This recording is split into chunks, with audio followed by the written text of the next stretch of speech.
Diga. ¿Quién llama, por favor? En diciembre de 1994, Joan Katrinak comentó a sus amigas que estaba recibiendo llamadas de una persona que ella no conocía. Deje de llamarme.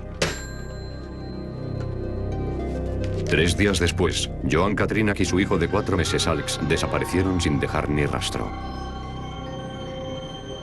Por el registro de llamadas no se pudo identificar a la persona, pero los investigadores sospechaban que aquel incidente podía ser la clave para esclarecer su misteriosa desaparición.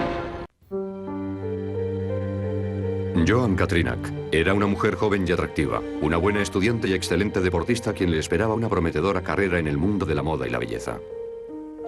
Ella siempre se preocupaba mucho por su apariencia. Era una mujer muy guapa. Y era de las que salía perfectamente peinada, incluso para sacar la basura. Y era una chica muy cariñosa. Joan era famosa entre familiares y amigos por su alegre personalidad y optimismo, cualidades que fueron puestas a prueba cuando su primer matrimonio terminó en un amargo divorcio. Pero en 1992 conoció a Andrew Katrinak, un constructor de 38 años que era 14 años mayor que ella. A pesar de la diferencia de edad, la pareja congenió desde el primer momento. Andy estaba solo. Salía de una relación anterior. Joan también venía de otra relación. Así que tenían cosas en común. Y se hicieron muy buenos amigos. Y después aquello se convirtió en algo más que amistad. Después de un corto noviazgo, Andrew y Joan se casaron, y la pareja se fue a vivir a la casa de Andrew en el pequeño barrio obrero de Katasouikia, Pensilvania. 15 meses después, Joan dio a luz a un precioso niño al que llamaron Alex. Tengo fotos en mi despacho con Alex en brazos. Y era un niño que siempre estaba sonriendo y estaba muy crecido para su edad. Y era una alegría tenerle con nosotros. El 15 de diciembre de 1994, Joan Katrinak llamó a su suegra a las 14:30 de la tarde. Joan dijo que iba enseguida a recogerla para ir los tres juntos a hacer las compras de Navidades. De acuerdo, estoy ahí en 15 minutos. Pero Joan y el niño nunca llegaron. Andrew Katrinak volvió del trabajo hacia las 6:30. Se sorprendió mucho al ver que ni su mujer ni su hijo estaban en casa. La bolsa de pañales del niño ya no estaba, y el bolso de Joan también había desaparecido junto con sus abrigos. No había nada fuera de su sitio en la casa. No faltaban ni dinero ni objetos de valor. Lo único que llamó la atención de Andrew fue que las bisagras de la puerta del sótano estaban forzadas y que el cable del teléfono estaba cortado. Andrew se dio cuenta de que tenía que haber pasado algo. Algo terrible para que no hubiera ido a casa de su suegra. Esas dos pruebas que había encontrado significaban que tenía que haberle pasado algo malo. 4 horas después, a las 10:30 de aquella misma noche, Andrew Katrinak llamó a la policía para denunciar la desaparición de su mujer y de su hijo.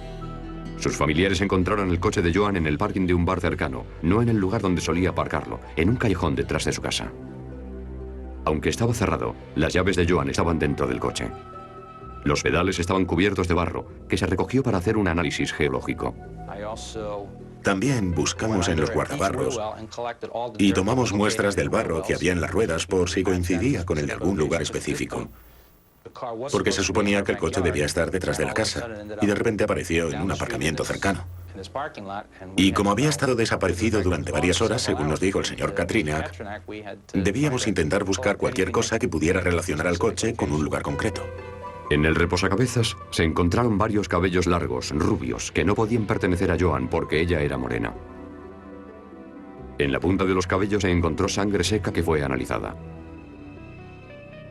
El análisis de ADN reveló que la sangre podía ser de Joan Katrinak o de su hijo Alex.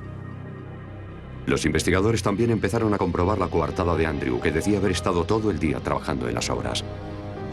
Él había sido la última persona que la vio con vida. La mayoría de los homicidios se cometen por personas que las víctimas conocen. Así que no podemos descartar a alguien solo porque diga que no había estado allí y que había estado trabajando. Decían que él debía tener algo que ver con su desaparición. Y de hecho, la policía llegó a decir que seguramente se habría escapado con otro hombre. Ni en 1.000.000 de años se hubiera escapado con nadie. Y me enfadé bastante con la policía cuando acusaron a Andy. Pasaron días, luego semanas. Y cuando los bancos dijeron que no había habido ningún movimiento en las tarjetas de crédito de Joan Katrinak, empezó a hacerse dolorosamente evidente que Joan y Alex habían sido víctimas de algún acto delictivo. Pasaron las Navidades y llegó la noche de Año Nuevo de 1995 sin que hubiera ningún rastro de Joan Katrinak, de 26 años, y su hijo Alex. Los Katrinak vivían en una calle concurrida, enfrente de un bar de la localidad. Los vecinos dijeron que no habían visto nada sospechoso el día de la desaparición de Joan, pero la policía dudaba mucho que Joan y su hijo hubieran podido ser secuestrados a plena luz del día. Pensábamos que sí podía haberse marchado porque parecía muy improbable, casi imposible, que alguien secuestrara a una madre con su hijo en una calle principal a plena luz del día. Creo que era la 1 de la tarde y sin que nadie viera ni oyera nada. Era todo demasiado extraño, todo muy raro. Pero 4 meses después de su desaparición se confirmaban los peores temores de la policía.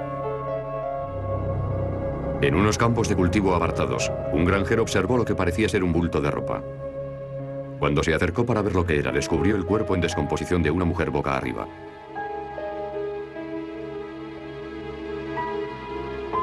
Y sobre su pecho, un bebé. A unos 10 metros, había un sonajero con forma de teléfono. Era el juguete preferido de Alex Katrinak. Desde ese momento nuestras vidas cambiaron. Todo lo que ocurrió después ya no tuvo el mismo impacto que el día que los encontraron. Los 4 meses que estuvieron desaparecidos fueron los más dolorosos de mi vida, de nuestras vidas. Cerca de los cuerpos había un biberón y una bolsa de pañales, con 2 cabellos largos, rubios, adheridos. Los cabellos eran similares bajo el microscopio a los encontrados en el reposacabezas del coche de Joan Katrinak. Las joyas que Joan Katrinak llevaba puestas fueron encontradas junto con el cadáver, así que el móvil no parecía ser el robo. La autopsia reveló que Joan Katrinak había recibido un disparo en el rostro a corta distancia efectuado con una pistola del calibre 22. También había sido brutalmente golpeada. El hecho de que solo hubiera recibido un disparo en la cara y después unos 19 golpes en la cabeza nos hizo pensar que era probable que el arma se hubiera encasquillado. Y al inutilizarse el arma, el agresor recurrió a algún objeto contundente para golpearla en la cabeza. El forense no pudo determinar si el pequeño Alex había muerto por exposición a los elementos o estrangulado. Aún hoy en día recuerdo perfectamente el momento en que levantamos al niño del pecho de su madre. Fue algo que nos llegó al corazón a todos. A mí se me empañaron los ojos. Pero si para algo sirvió fue para unir a todos los cuerpos de seguridad y a nosotros para conducir la investigación por el buen camino. En el fondo sabía que acabaríamos encontrando los cuerpos algún día. Pero nadie puede imaginarse lo que es eso hasta que estás ahí viviéndolo. Y lo peor, por supuesto, fue ver a aquel bebé, porque todos conocíamos a Alex Katrinak, los buenos ratos que habíamos pasado con él, y lo ves ahí en el suelo al cabo de 4 meses de estar a la intemperie, y la verdad es que es una visión horrible para cualquiera. Los cuerpos fueron hallados en una zona boscosa aislada a unos 30 kilómetros de distancia de la casa de los Katrinak. Era un dato importante que aportaba a los investigadores más información sobre el asesino. Las víctimas estaban cerca de un sendero y después de inspeccionar toda la zona llegamos a la conclusión de que necesariamente la persona que hubiera matado a Joan y a Alex Katrinak debía conocer y haber estado antes recorriendo esos mismos senderos. Los senderos eran los que se usaban para hacer excursiones a caballo y Andrew Katrinak había declarado a la policía que una de sus exnovias tenía un establo con caballos, el Silver Shadow Farms, a poco más de 1 kilómetro de distancia. El nombre de la propietaria era Patricia Rohrer. Ella y Andrew habían estado viviendo juntos a finales de los años 80 y de forma esporádica en 1991. Después de romper su relación, Patricia Rohrer se trasladó a Carolina del Norte. Tuvo un hijo con otro hombre y había estado residiendo allí desde entonces. Cuando la policía fue a interrogar a Patricia Rohrer a su casa de Carolina del Norte, lo primero que observaron fue que ella tenía el pelo oscuro y no rubio. ¿Es usted Patricia Rohrer? Como los cabellos encontrados en el coche de Joan y en la bolsa de pañales. ¿Podemos hacerle unas preguntas? ¿Estuvo usted en Pensilvania la semana del 15 de diciembre del año pasado? No. Patricia Rohrer dijo que ella estaba en Carolina del Norte el día de la desaparición de Joan, a 800 kilómetros de Pensilvania, y que tenía testigos para demostrarlo. De acuerdo, muchas gracias. Gracias. Creo que nos dio unas 4 o 5 coartadas. Una era que estaba en un club privado. Otra era que había salido a comprar pienso para los caballos. Otra que estaba en un salón de belleza. Pero Andrew Katrinak guardaba otra sorpresa más para los investigadores. Recordó que Patricia Roure había llamado a su casa solo 3 días antes de la desaparición de su esposa y su hijo.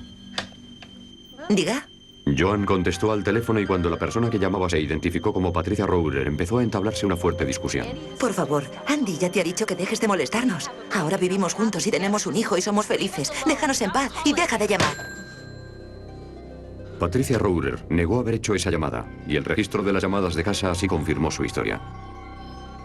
Con el cabello negro, una coartada y ninguna prueba de que hubiera llamado a casa de los Katrinak, los investigadores temían haber llegado a un callejón sin salida.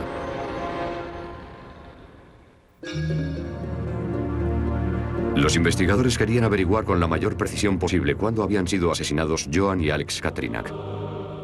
Aunque los cuerpos se habían encontrado 4 meses después de su desaparición, no estaba claro cuánto tiempo llevaban en el bosque. Los cuerpos habían sido atacados por los insectos y la policía pidió al doctor Kechen Kim, un entomólogo forense de la Universidad de Pensilvania, que intentara aproximar la hora de la muerte por la actividad de los insectos. Era un caso bastante complicado porque había 2 cuerpos, eran 2 víctimas. Y los cuerpos habían estado a la intemperie en invierno. Y además había habido 2 oleadas distintas de ataques de insectos, 2 invasiones distintas de insectos. Primero, el doctor Kim encontró el duro caparazón de la Califora livida, que vemos aquí a 150 aumentos. Esta especie de mosca había alcanzado su fase final de desarrollo.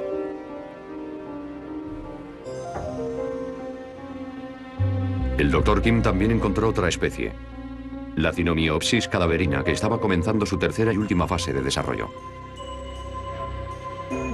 Esos 2 factores indicaban al doctor Kim que los cuerpos habían estado en el bosque durante al menos 51 días desde primeros de febrero.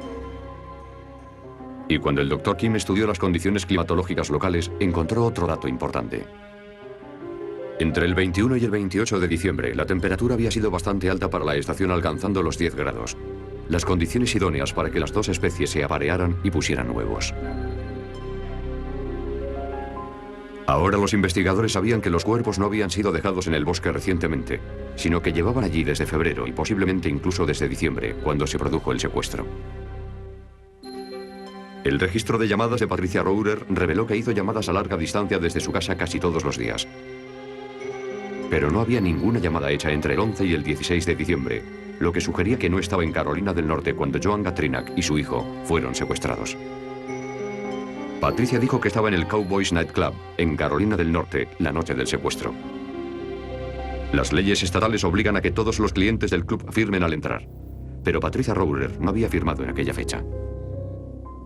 Patricia Roure también negó tener una pistola del calibre 22 y al registrar su casa no encontraron nada.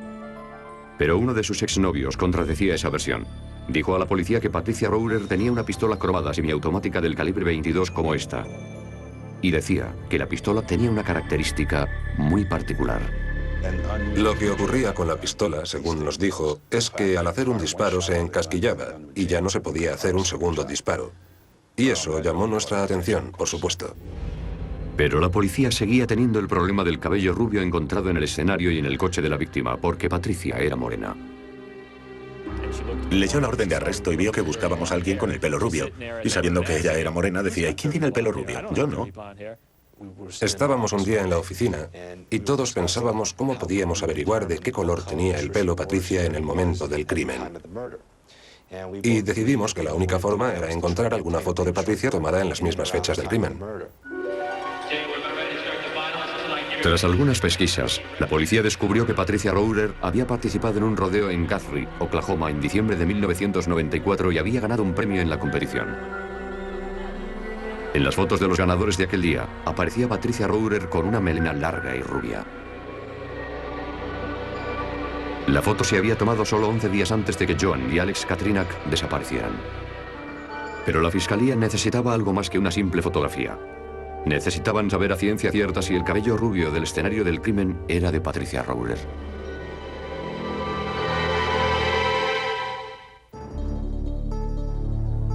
Los cabellos rubios encontrados en la bolsa de pañales que estaban junto al cuerpo de Joan Katrinak y en su coche no contenían material suficiente para realizar la prueba de ADN tradicional. La única esperanza de los investigadores era arriesgarse con un nuevo tipo de análisis de ADN, uno que nunca había sido admitido como prueba en la jurisprudencia de Pensilvania, lo que llaman análisis de ADN mitocondrial. En las pruebas tradicionales de ADN se analiza el núcleo de la célula, material que es abundante en tejidos y fluidos corporales.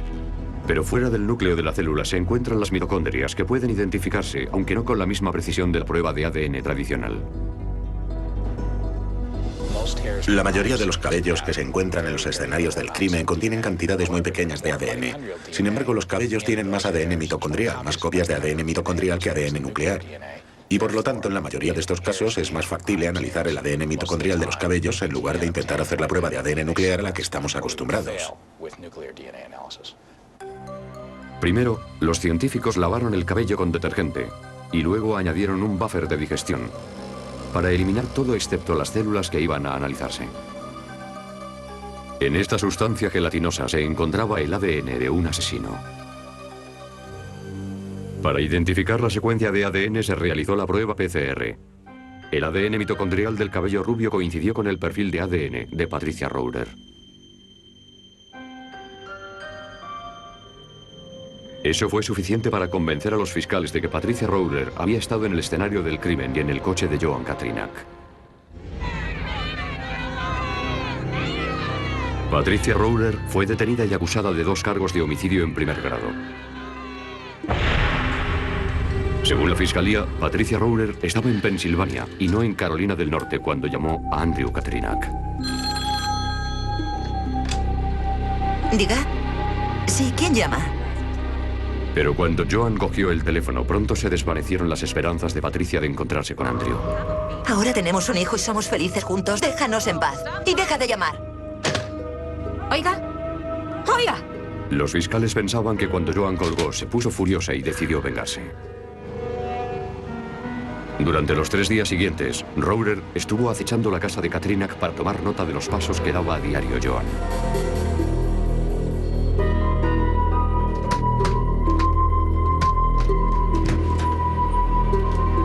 El 15 de diciembre, poco después de la 1 de la tarde, Patricia Rohrer entró en el sótano de los Katrinak y oyó a Joan hablando por teléfono con su suegra. Sí, quedamos a la 1:30. Tengo que preparar al bebé. Ajá, estupendo. En el centro comercial, ¿de acuerdo? Vale, 15 minutos. Adiós. Cuando Rohrer se enteró de que Katrinak se marchaba, decidió esperarles fuera en el callejón y cortó la línea del teléfono para evitar que hicieran más llamadas.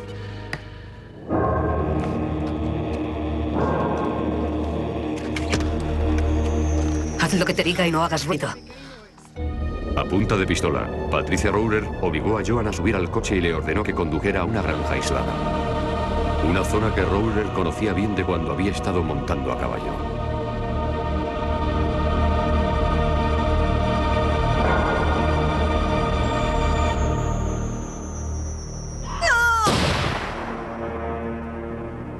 Patricia Rohrer hizo un único disparo contra Joan Katrinak.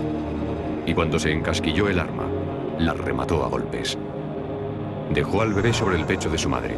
El arma homicida nunca llegó a ser encontrada, pero Patricia Rohrer dejó 2 cabellos teñidos de rubio en el escenario del crimen y otros cabellos manchados con sangre de la víctima en el coche de Joan durante el trayecto de vuelta a casa. El análisis geológico del barro encontrado en el coche de Joan no pudo confirmar que fuera barro procedente del escenario del crimen. En el juicio, los abogados de Patricia Rohrer cuestionaron el hecho de que una supuesta discusión con Joan Katrinak fuera un móvil suficiente para que cometiera un asesinato. El abogado defensor decía, vamos, eso no puede considerarse un móvil, la gente normal no reacciona así. Y tenía razón. Pero esa persona en concreto no era normal, y así fue como reaccionó. Al cabo de 2 horas de deliberaciones, el jurado declaró a Patricia culpable de ambos asesinatos y fue sentenciada a cadena perpetua. Nunca confesó sus crímenes y no parece que mostrara ningún remordimiento, porque siempre dijo desde el primer momento que ella era inocente y lo sigue manteniendo desde su celda en prisión. Va a tener que vivir con lo que hizo. Y espero que su vida no sea muy feliz. porque la mía no lo es. He intentado seguir adelante y he hecho muchos progresos, pero nunca se llega a superar la pérdida de un hijo ni de un nieto. El caso sentó precedente en el estado de Pensilvania, siendo solo la tercera vez en los Estados Unidos en que se había obtenido una condena gracias al ADN mitocondrial. Este caso es el clásico ejemplo del poder del ADN mitocondrial. La única prueba forense obtenida en este caso fueron los 3 cabellos encontrados en el escenario del crimen, 3 cabellos que muy fácilmente podrían haberse pasado por alto. Yo creo que no hay peor crimen que el asesinato. Por muchos tipos de crímenes que existan, para mí es sin duda el más brutal que nadie pueda cometer. Y siempre he dicho que un asesino nunca debe salir impune. Cuando se obtiene una condena en un caso de asesinato, sientes una gran satisfacción por haberla conseguido. Debo decir que en todos los años que llevo en la policía, la investigación del caso Katrinak fue el mejor trabajo en el que he tenido el placer de participar. Hubo desafíos verdaderamente extraordinarios. La tecnología que utilizamos en el proceso, o al menos una de las pruebas clave, fue literalmente tecnología del siglo XXI aplicada en el siglo XX. En 1996, un sospechoso incendio destruía la vivienda de un policía de Seattle en Washington. Curiosamente, un expresidiario confesaba haber provocado el incendio, pero después desapareció misteriosamente. Cuando los investigadores estudiaron más detenidamente su confesión escrita, descubrieron pistas de un crimen mucho más grave que el de haber provocado el incendio. Encontraron pruebas de un posible asesinato. El sargento Matt Batchmayer era un veterano con 25 años de servicio en el departamento del sheriff del condado de King, un hombre muy querido y respetado por sus compañeros. Era un auténtico héroe. Había estado en muchos tiroteos, en toda clase de situaciones difíciles a las que había sobrevivido. El 9 de julio de 1996, a la 1:30 de la noche, las llamas devoraban la casa del sargento Batchmayer. Batchmayer se encontraba en una bolera local cuando comenzó el incendio. Para cuando consiguieron extinguir las llamas, la casa había quedado casi completamente destruida. El origen del fuego parecía sospechoso y se enviaron perros especialmente adiestrados para detectar líquidos inflamables o acelerantes al lugar del incendio. Los perros identificaron 5 puntos distintos en los que se había usado un acelerante para provocar el incendio. Uno estaba en el sótano. Había otro en el comedor. Había otros 2 en el ático y el quinto en el garaje. En términos técnicos lo llaman un fuego estratificado. En la pared exterior del garaje del sargento Batchmayer había pintadas con spray criticando a la policía. Una decía: Ríos vive. Guadalupe Ríos era un hombre al que el sargento Batchmayer había matado 8 años antes en cumplimiento de su deber. Batchmayer dijo a sus compañeros que había recibido amenazas de familiares y amigos de Ríos, pero que hasta ese momento solo habían sido amenazas. El capitán Dave Marin era el supervisor del sargento Batchmayer. Estábamos preocupados. Siempre que se quema la casa de un agente de policía es una experiencia traumática. Estuve hablando con él para ofrecerle nuestra ayuda y nuestro apoyo y también para ofrecerle un tiempo para recuperarse. Mientras continuaba la investigación, el sargento Batchmayer consiguió una información importante sobre el incendio.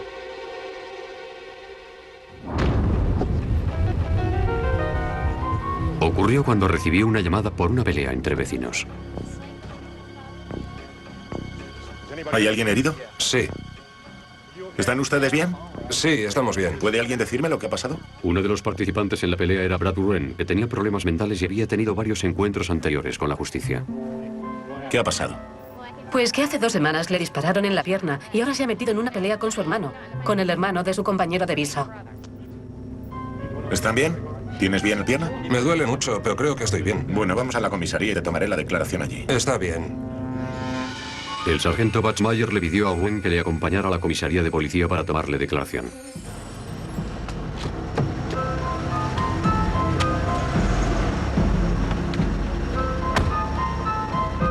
Según el sargento Batchmayer, durante el interrogatorio, Wren le preguntó a Batchmayer si él era el policía que había perdido su casa en el incendio.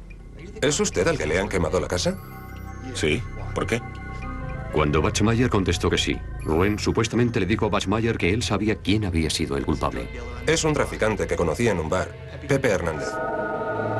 Pepe Hernández le había dicho a Wren que un policía local le había robado drogas y dinero durante una redada reciente.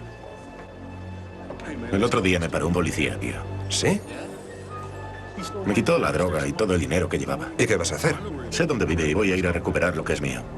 ¿Sabes qué? Te doy 500 pavos si vienes a ayudarme. El policía al que se refería Hernández era el mismo sargento Batchmayer. Entonces le dije, de acuerdo. ¿Y entonces qué pasó? Entramos en su casa. Pepe empezó a revolverlo todo, pero no encontraba las drogas ni el dinero. Así que Pepe empezó a robar cosas, cuadros y esculturas. Y le oí decir que iba a quemar toda la casa. Y entonces lo hizo. ¿Dónde está ahora? Si cree que voy a ayudarle a cogerle, está loco. Me mataría. Estaba muy cabreado cuando se fue y me alegro de que se haya ido. El sargento Batchmayer hizo la transcripción de toda la declaración de Wren. Le pidió que la firmara y le dejó en libertad. Pero Batchmayer se enfrentaba a un dilema. La confesión le implicaba a él en el robo de drogas y dinero. Así que decidió no entregarla a sus superiores. Al menos, por el momento.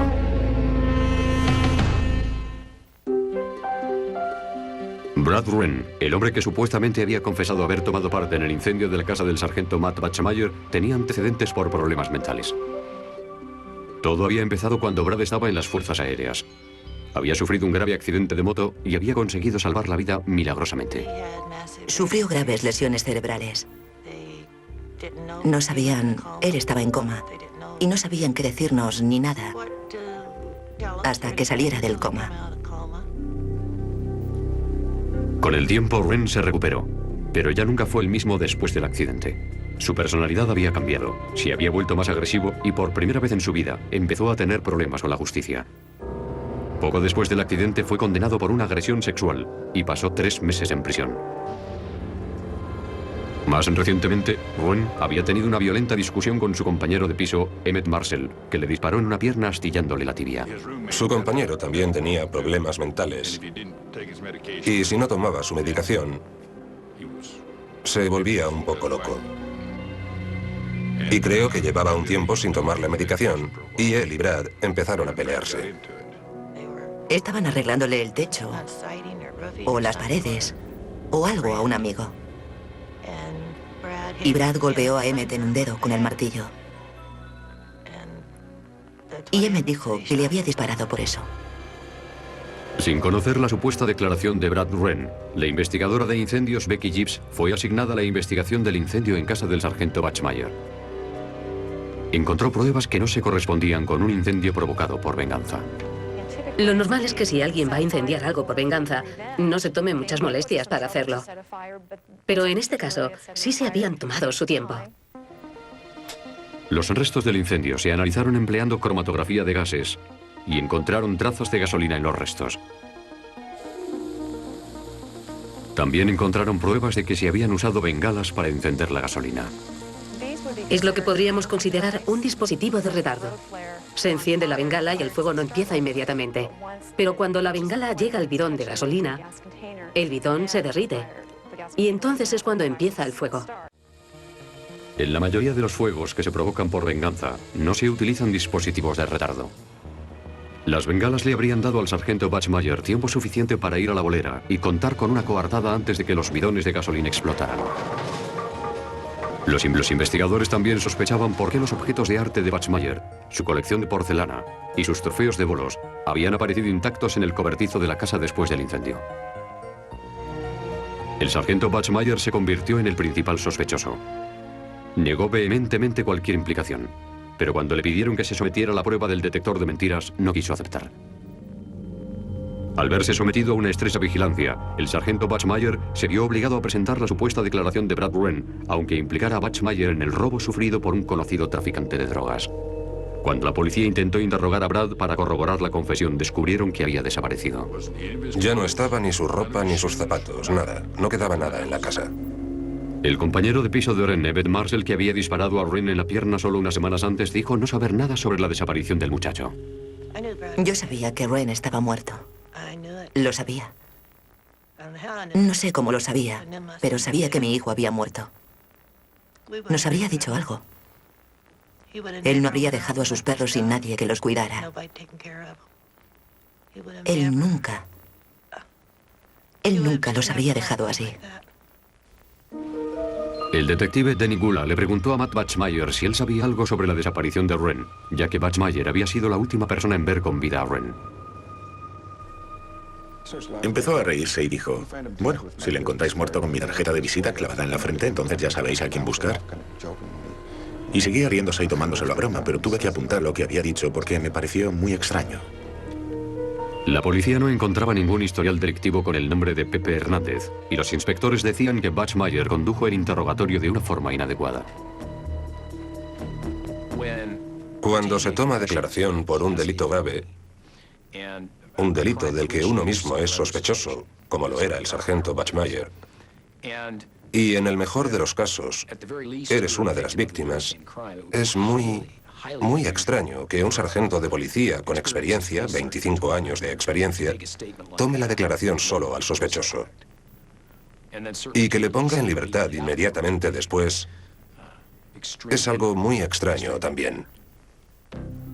Aunque la familia de Brad Wren identificó la firma en la confesión como la de Brad, los expertos en documentos no estaban del todo convencidos.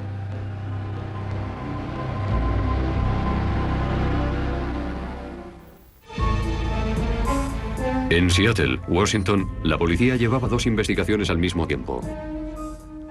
Una sobre el incendio que había destruido la casa del sargento de policía Matt Batchmayer. La otra era averiguar el paradero de Brad Wren. Ambas estaban relacionadas, ya que Brad Wren había sido visto con vida por última vez en el asiento trasero del coche patrulla de Batchmayer. Era la última vez que le vieron, y en una investigación policial la última persona vista con alguien que estaba vivo va a atraer nuestra atención, lógicamente. La declaración de 4 páginas y media en la que Brad Wren supuestamente admitía haber tomado parte en el incendio de la casa del sargento Batchmayer estaba escrita por el agente de policía y después firmada por Wren, que es el procedimiento habitual. Brad Wren había firmado las 4 primeras páginas de la declaración, pero por alguna extraña razón no había firmado la última hoja. En nuestro departamento no es el procedimiento habitual. Nosotros escribimos las declaraciones y todas las hojas deben estar firmadas. La confesión fue sometida a una prueba de videoespectrografía. A simple vista, la tinta de la confesión de Wren parecía toda igual. La espectrografía de vídeo contaba una historia distinta. Bajo varias fuentes de infrarrojos, los científicos observaron que la confesión estaba escrita con 3 tintas distintas. Todas las firmas de Wren y sus iniciales estaban escritas con una tinta negra de alta luminiscencia. Toda la primera página y la primera parte de la segunda se escribieron con una tinta negra grisácea de mediana luminiscencia. A partir de ahí, se había usado un tercer tipo de tinta, una tinta negra que no reaccionaba con la luz de infrarrojos. Y había otras discrepancias. En la casilla de ocupación decía conductor de camiones, que era un dato incorrecto, así como otra información del documento. La fecha de nacimiento de James Wren era distinta en la segunda página, decía 1971. Y después en la tercera y en la cuarta dice 1961, y en la quinta ni siquiera está puesta la fecha. En la confesión, Batchmayer había escrito incorrectamente la contracción de "you are" como "your", el mismo error que aparecía en las pintadas amenazadoras del garaje del sargento Batchmayer después del incendio. A continuación, los científicos examinaron el coche patrulla de Batchmayer y encontraron algo extraño. Examinando el asiento trasero del coche patrulla de Batchmayer, encontraron pequeños restos de sangre. Y pensaron, bueno, es un coche de policía y es normal que pueda haber sangre en un coche de policía. Abrieron el asiento y encontraron varias manchas de sangre en las costuras. La sangre se había filtrado por las costuras del forro del asiento. Usando una muestra de sangre de los padres de Brad Wren, se hizo una prueba de ADN y de paternidad. La prueba demostró sin lugar a dudas que la sangre del asiento trasero del coche patrulla de Batchmayer era de Brad Wren. ¿Puede alguien decirme lo que ha pasado? Batchmayer dijo que había sangre porque a Wren le sangraba la nariz después de la pelea que había tenido antes de que Batchmayer recibiera la llamada de la central. Los investigadores decidieron poner a prueba esa hipótesis para averiguar si el tamaño de las manchas de sangre podía corresponderse con alguien que sufriera una hemorragia nasal. Los científicos forenses usaron asientos idénticos de otros coches patrulla para hacer la prueba. Empleando cabezas artificiales con pelucas y pesas para simular una cabeza humana, los investigadores fueron vertiendo distintas cantidades de sangre sobre los asientos. Necesitaron casi 2 litros de sangre para conseguir que quedara una mancha como la encontrada en el coche patrulla de Batchmayer. La pérdida de 2 litros de sangre supone un riesgo para la vida de la persona. La policía también encontró sangre de Brad Wren en unos zapatos reglamentarios del sargento Batchmayer. Ahora los investigadores pensaban que Brad Wren había muerto en el asiento trasero del coche patrulla del sargento Batchmayer. Pero, ¿dónde estaba el cuerpo de Brad Wren? 7 meses después de la desaparición de Brad Wren, unos excursionistas que estaban en una zona restringida del Parque Nacional de Cougar Mountain, a las afueras de Seattle, encontraron algunos huesos y lo que parecía un cráneo humano. Los huesos habían sido dispersados por los animales del parque. Se encontraron huesos a más de 500 metros del lugar. Solo pudo recuperarse el 20% del esqueleto, pero el tamaño y la forma del cráneo indicaban a los antropólogos forenses que la víctima era un varón. Y por el estado de los huesos también dedujeron que llevaban en el parque menos de un año. Además encontraron una varilla metálica insertada en una tibia, una prótesis quirúrgica idéntica a la que se había implantado a Brad Wren. Y cerca de algunos huesos que había en el parque, los investigadores encontraron una escayola de color rojo, blanco y azul. Según los testigos, Brad Wren llevaba una escayola idéntica en la pierna cuando se fue con el sargento Batchmayer en el coche patrulla. La médula de uno de los huesos sirvió para hacer la prueba de ADN, y los resultados confirmaron lo que los investigadores ya sospechaban. Los huesos encontrados eran de Brad Wren. El ADN de la médula también coincidía con el de la sangre encontrada en el coche del sargento Batchmayer. Lo primero que hice fue ponerme a llorar a mares. Pero también me alegré de que le hubieran encontrado. Era un infierno no saber dónde estaba. La novia del sargento dijo a los investigadores que Batchmayer tenía una llave para acceder a la zona restringida del parque de Cougar Mountain, donde fue hallado el cuerpo.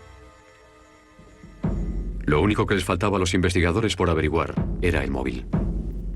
Toda la historia es tan evidente y tan patéticamente obvia que casi resulta difícil de creer. Yo creo que lo rechazarían como argumento de una novela o como guión de cine, porque todo era un absurdo. Todo innecesariamente enrevesado y contradictorio. Matt Batchmayer era un jugador de bolos asiduo, y su sueño era llegar a competir en la liga de bolos para profesionales. La fiscalía pensaba que Batchmayer había incendiado su propia casa empleando un sistema de retardo que le proporcionó el tiempo suficiente para procurarse una coartada. Es posible que Batchmayer hubiera planeado usar el dinero del seguro después de perder su casa para pagar los gastos de la inscripción en la Liga Profesional de Bolos. Pero el hecho de sacar sus trofeos de bolos y sus objetos de valor de la casa antes del incendio fue un clásico error que cometen todos los incendiarios. Cuando Batchmayer supo que era el principal sospechoso en la investigación, salió a buscar a un chivo expiatorio. Brad Wren estaba en el lugar equivocado, en el momento equivocado. Y no hay ninguna prueba de que realmente llegara a la comisaría de policía para ser interrogado. En algún momento del trayecto, Batchmayer detuvo el coche y obligó o coaccionó a Wren para que firmara algunos formularios policiales en blanco. ¿Para qué vamos a molestarnos en ir a la comisaría? Puedo escribir el informe con lo que ya me has dicho. Nadie va a presentar cargos. Firma un par de formularios de estos, ¿quieres? ¿Seguro que se puede hacer esto? Sí. No pasa nada.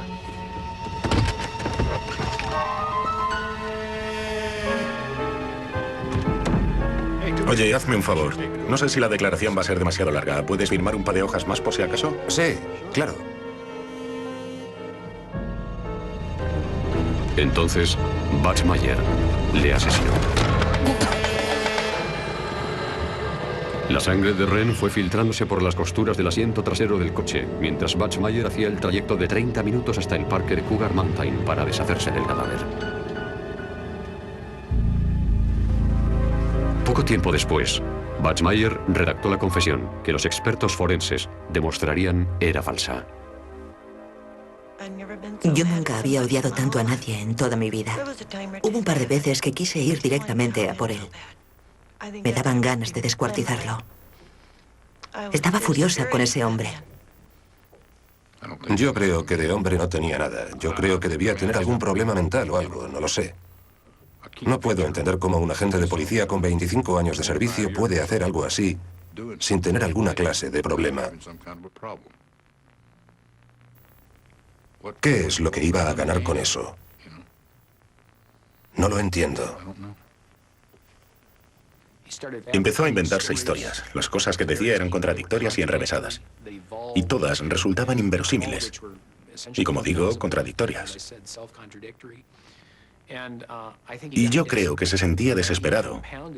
Y empezó a tomar decisiones equivocadas mezcladas con un homicidio. El sargento Matt Batchmayer fue condenado por asesinato en primer grado. Fue sentenciado a cadena perpetua. El Departamento de Policía de Seattle manifestó que era el caso de asesinato más extraño con el que se habían enfrentado. Yo no puedo ni imaginarme cómo alguien puede empezar a enredarse en su propia red hasta el punto de estar dispuesto a quitarle la vida a alguien. Lo único que puedo decir es que estas cosas ocurren y que no suelen ocurrir con agentes de policía que llevan 25 años de servicio. Pero la mayoría de los asesinatos son sucesos básicamente inexplicables e irracionales. Todas sus declaraciones eran incongruentes y absolutamente increíbles. No se puede explicar cómo alguien que lleva 25 años interrogando a sospechosos, alguien que conoce las calles y acostumbrado a escuchar excusas absurdas de esas personas, pudiera esperar que nosotros creyéramos las cosas que nos decía. Yo no puedo entenderlo, porque eran cosas absurdas. Era mentira tras mentira, tras mentira, cada cual más absurda. Y no comprendo cómo pudo pensar que alguien pudiera creerle. Yo creo que fue un estúpido, para empezar. Pero creo que lo importante es que subestimó a las personas que trabajaban con él.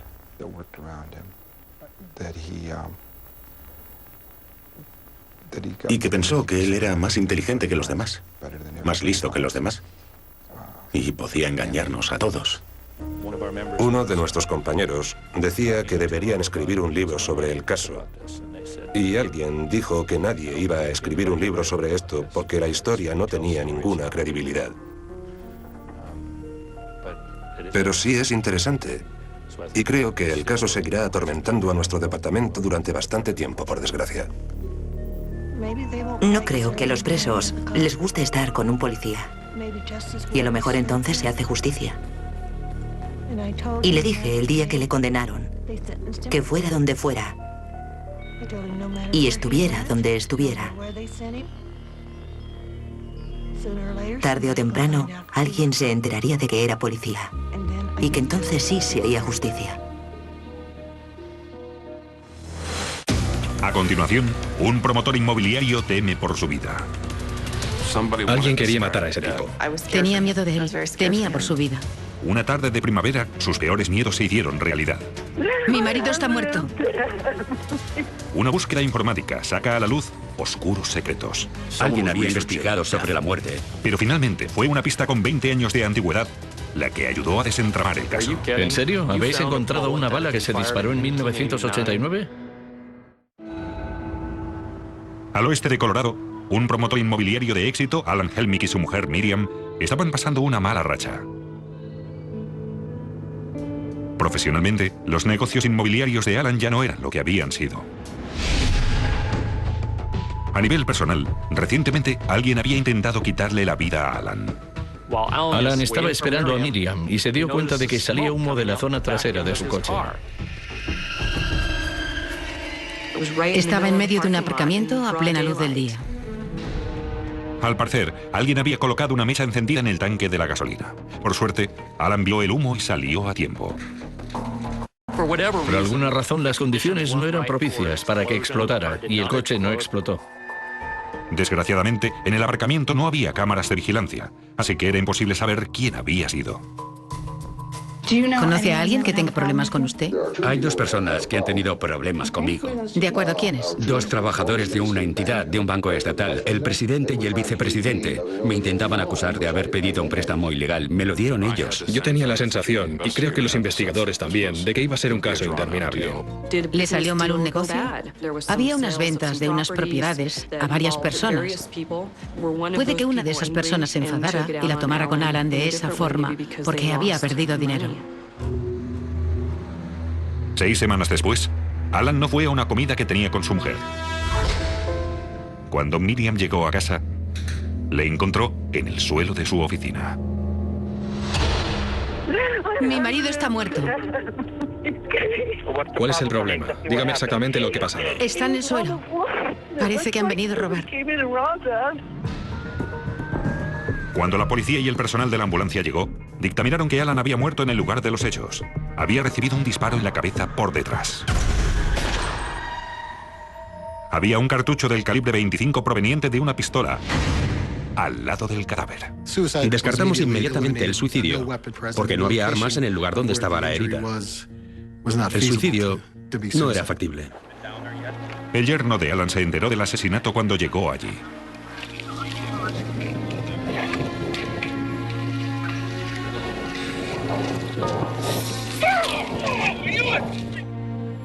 Fue horrible para todos. Fue más que horrible. Es terrible que maten a alguien así, porque era una persona querida y respetada y quería a su familia. Además, quería que su vida mejorase y amaba a la gente que le rodeaba. Al principio parecía que el robo era un móvil posible. Habían sacado varios cajones y el joyero estaba vacío. Pero la entrada no estaba forzada. Así que se desechó esa teoría rápidamente. No tenía nada que ver con otros casos de robo en los que yo había trabajado. El resto de la casa estaba intacta, y no como cabe esperar en un caso de robo como los que yo había visto. Desde el momento en que Miriam Helmick encontró el cadáver, fue considerada sospechosa. Pero aceptó de buen grado que le hicieran la prueba de residuos de pólvora. Cualquier persona que dispara un arma suele entrar en contacto con los gases que se liberan cuando se dispara la bala. Los investigadores tomaron muestras de las manos, los brazos y la cara de Miriam. No encontraron ningún resto de pólvora. Así que la policía se preguntaba, ¿quién quería a Alan Helmick muerto y por qué? Me falta el brazo derecho. Me siento como si hubiera perdido la vida. Fui yo quien entró y le vio. Alan y Miriam Helmick llevaban unos 2 años casados. Era el segundo matrimonio de ambos. Se sabía que Alan y Miriam eran inseparables. Sus amigos nos dijeron que siempre estaban juntos, eran como uña y carne. Miriam estaba convencida de que el asesinato de Alan y el intento de hacer explotar su coche, que había ocurrido 6 semanas antes, estaban relacionados. Una semana después del funeral de Alan, Miriam encontró una tarjeta debajo del felpudo. Estaba dirigida a la afligida viuda. Abrió la carta y ponía: los locos hacen lo mismo una y otra vez, esperando un resultado diferente. Alan fue el primero y tú eres la siguiente. Corre, corre, corre. Miriam se desmayó porque estaba histérica y tenía miedo. Salió corriendo todo lo rápido que pudo. Se metió en el coche de una amiga y salió disparada calle abajo. En la carta había muchas palabras mal escritas, y entre ellas, el nombre de Alan. No había matasellos en el sobre, y eso significaba que la habían llevado hasta allí. Miriam se puso muy nerviosa. Estaba convencida de que el asesino iba a por ella. El tipo de letra hacía imposible su análisis grafológico. No había huellas en el sobre ni en la carta. El sobre no estaba cerrado, así que no había saliva en él, y no se podían recoger muestras de ADN. El código de barras de la tarjeta había desaparecido. Lo habían cortado. Se trataba de alguien que sabía que seguramente intentaríamos descubrir de dónde había salido la tarjeta. Los investigadores contactaron con la empresa que había fabricado la tarjeta y descubrió que se vendía en 3 tiendas diferentes de la zona. La compra más reciente había tenido lugar 4 días antes de dejarla en casa de Miriam. Se había comprado al contado en una tienda a unos 20 kilómetros de casa de los Helmick. Los detectives pidieron los vídeos de vigilancia de la tienda. ¿A qué no sabéis quién había comprado la tarjeta? Miriam Helmick. Si te fijabas en el corte de pelo, las gafas, los andares y el cuerpo, no cabía duda. Era Miriam Helmick. Miriam tuvo que hacer frente a las pruebas del vídeo. Admitió que había puesto la tarjeta en su casa. Dijo que lo había hecho para que la policía se centrara de nuevo en la investigación y se hicieran más cosas. Los investigadores, que ahora tenían sospechas, analizaron los archivos del ordenador de Miriam y Alan en busca de pistas. Tenían dos ordenadores distintos al lado. Alan usaba uno y Miriam el otro. La gente suele ser muy abierta en el ordenador. Hacen preguntas a Google que nunca preguntarían a otra persona. Los investigadores pronto descubrieron que Miriam había estado buscando en Internet todo tipo de información interesante. Sobre todo, relacionada con los medicamentos recetados por el médico que tomaba Alan. Recuperé al menos 180 búsquedas online relacionadas con sobredosis de medicamentos como la Viagra, Zolpidem, Lisinopril, sobre la mezcla de los tres y la sobredosis de analgésicos. Yo creo que estaba viendo diferentes formas de matar a Alan. Los investigadores también averiguaron que Miriam se había beneficiado bastante de la muerte de Alan. Las propiedades de Alan valían millones. Sí, el móvil más antiguo de la historia. Solo había un problema. Los investigadores no tenían pruebas de que Miriam hubiera disparado y asesinado a su marido.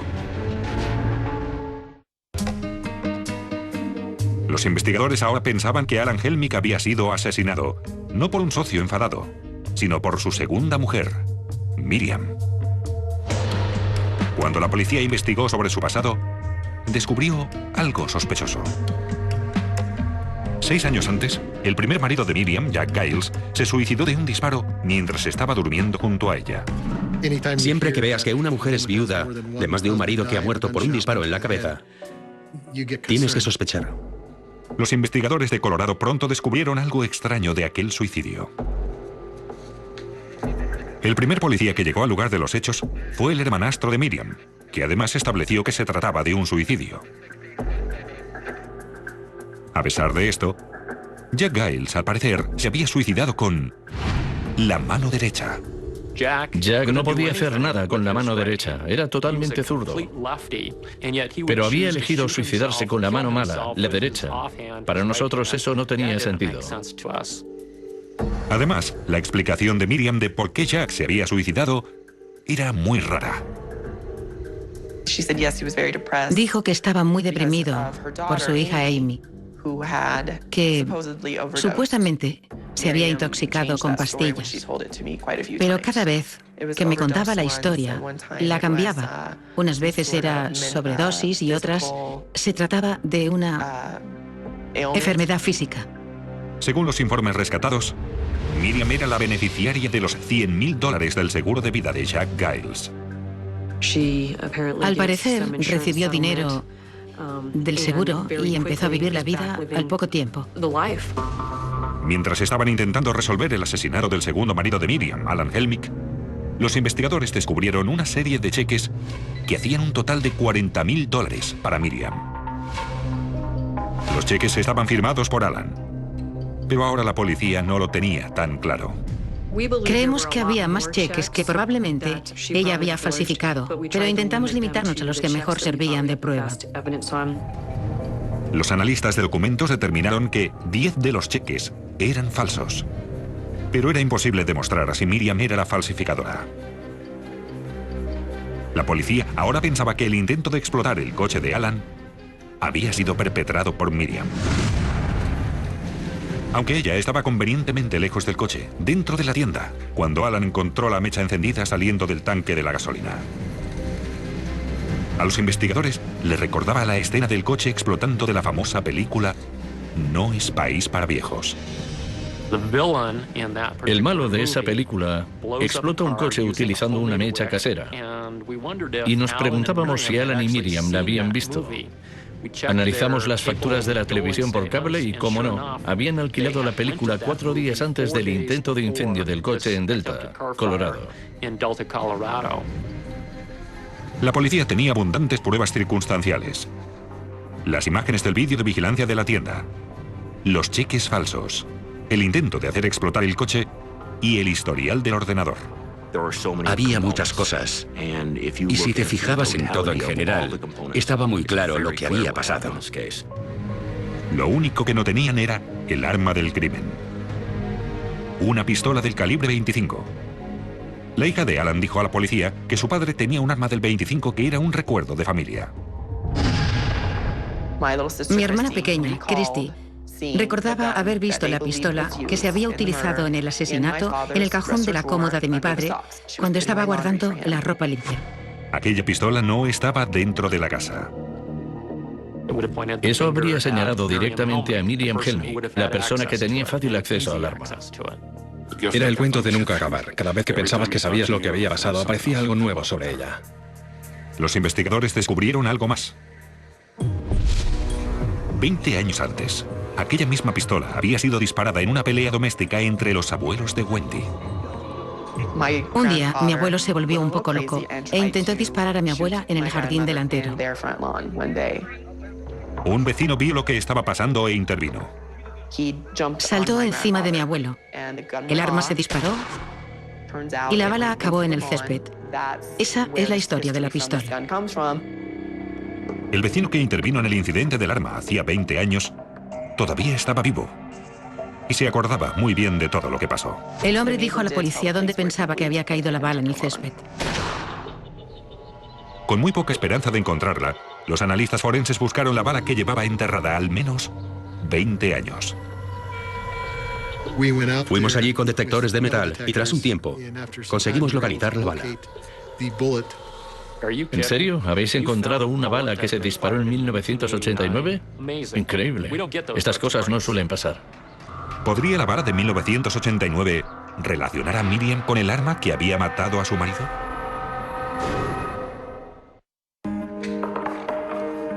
Los familiares de la víctima dijeron a la policía que Alan Helmig poseía una pistola del calibre 25, pero que esta había desaparecido. La hija de Alan recordaba que el arma era pequeña y tenía la culata blanca. Se había disparado una bala de esa pistola al suelo hacía 20 años en una pelea doméstica. Increíblemente, con la ayuda de un testigo ocular y detectores de metal, los investigadores encontraron el proyectil. Por desgracia, tras 2 décadas en el suelo, estaba muy desgastada. La bala estaba corroída y erosionada. Además, tenía marcas producidas por golpes, por la tierra o por pequeñas partículas de roca. La bala que había matado a Alan Helmig también estaba dañada debido al impacto. Pero las marcas que tenían las 2 balas todavía eran visibles. Cuando el cañón de un arma se fabrica, se realizan muescas en él para que se agarre bien el proyectil y así gire, porque una bala girando es más precisa. Dichas muescas dejan unas marcas muy distintivas en la bala, que además son únicas de la pistola en concreto. Los investigadores compararon las marcas de los 2 proyectiles para ver si provenían de la misma arma.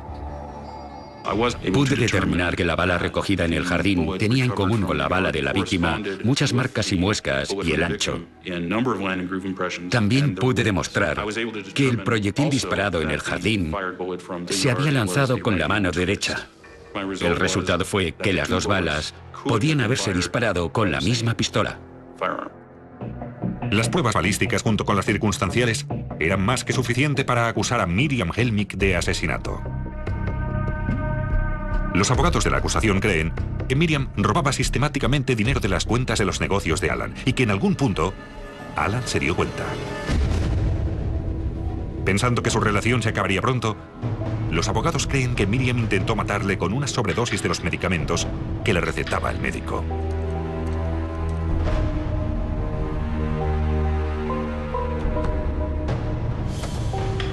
Cuando aquello no funcionó, los abogados de la acusación creen que Miriam colocó una mecha encendida en el tanque de gasolina del coche mientras Alan la esperaba en el aparcamiento de un centro comercial. Por suerte, el intento de asesinato falló estrepitosamente. Pero los abogados creen que Miriam sabía de la existencia de la pistola del calibre 25 que Alan había heredado y guardaba en el cajón de los calcetines. Cuando la pareja se quedó sola, Miriam esperó a que Alan se metiera en su despacho. Se acercó por detrás y le disparó una vez. Se duchó, se cambió de ropa y fue en coche hasta el restaurante chino. Para tener una coartada dejó un mensaje en el buzón de voz de Alan preguntándole dónde estaba. Oye, Alan, esto ya no tiene gracia. Llevo aquí sentada delante del restaurante chino unos 15 minutos. Tú nunca llegas tarde. Nadie sabe dónde dejó el arma del crimen ni la ropa, pero supuestamente debió tirarlo todo de camino al restaurante chino. Cuando Miriam volvió a casa, llamó a emergencias diciendo que acababa de encontrar el cadáver de Alan en un charco de sangre. Mi marido está muerto. Parece que han venido a robar. Tras el funeral de Alan, Miriam compró la tarjeta y la utilizó para que pareciese que ella también era una víctima potencial. Pero no se dio cuenta de que la cámara de vigilancia de la tienda podía grabar el momento de la compra. Estaba más claro que el agua que había sido Miriam. Además, llevaba parte de la ropa que había llevado en el interrogatorio cuando fue entrevistada por la policía. Durante el juicio, Miriam subió al estrado en defensa propia. Los testigos de aquello dicen que su actuación fue perjudicial para ella. No sabía qué le había pasado. Y le cogí la mano durante unos minutos para intentar entender lo que sucedía. No suelo tener casos como este y creo que lo recordaré durante mucho tiempo, porque casi tuve que llamarla asesina delante del jurado. No iba a andarme por las ramas con eso. Quería que el jurado supiera que yo no me había creído sus lágrimas de cocodrilo. Cuando hablé con los miembros del jurado y les pregunté qué pensaban de ella, unas 6 personas me dijeron que era una mentirosa. Nosotros, el jurado, pensamos que la acusada Miriam Helmig es culpable de asesinato. Miriam Helmig fue sentenciada a cadena perpetua, más 108 años de cárcel. Nuestro padre ya no está, pero tenemos que seguir adelante y tendremos una vida plena. Y Miriam, tú tienes lo que te mereces. Él buscaba amor y creía que lo había encontrado, pero encontró una persona que buscaba su dinero y le costó la vida. Todos los giros inesperados del caso se quedarán grabados en mi memoria. La tarjeta del felpudo, la bala de 1989.